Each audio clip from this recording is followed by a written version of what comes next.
ஜனநாயகன் படத்தை வெளியே விட்டா இந்த விஜய் இனி என்ன செய்ய போறாரு, என்னென்ன செய்வாரு, அரசியல்வாதிகளை எப்படியெல்லாம் சாட்டை எடுத்து விரட்டுவாரு அப்படின்னு மக்களுக்கு தெரிஞ்சு பயந்து பராசக்தின்னு ஒரு படத்தை அவங்க அப்பா என்னென்ன பண்ணினாரு, என்னென்ன செஞ்சாரு, இந்தி திணிப்பு வேண்டாம் அப்படின்னு பல டைலாக்குகளெல்லாம் போட்டு சினிமா எடுத்து அவங்க கருத்து சொல்கிறக்குள்ள நம்ம கருத்து சொல்லலான்னு சொல்லி டம்மியான இந்த டிஎம்கே இன்னைக்கு என்ன தெரியுங்களா பண்ணியிருக்காங்க, மகளிர் மாநாடுன்னு சொல்லிட்டு ஹிந்தியே வேணான்னு சொன்ன இந்த டிஎம்கே இன்னைக்கு ஹிந்திக்காரிகளையெல்லாம் கூட்டிகிட்டு மகளிர் மாநாட்டுக்கு போயிருக்காங்க.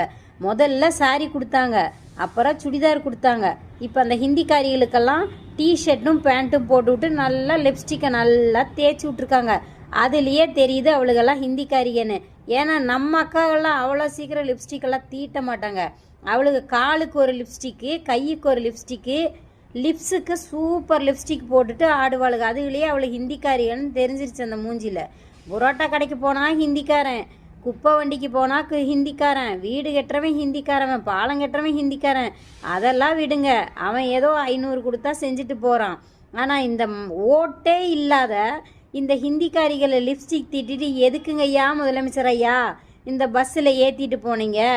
விஜய்க்கு வர்ற கூட்டமெல்லாம் ஓட்டாகாதுன்னு சொன்ன நீங்கள் இன்னைக்கு கூட்டிகிட்டு போயிருக்கீங்களே இந்த ஹிந்திக்காரிக, இவளுகளால் ஓட்டெல்லாம் உங்களுக்கு செல்லுமாய்யா?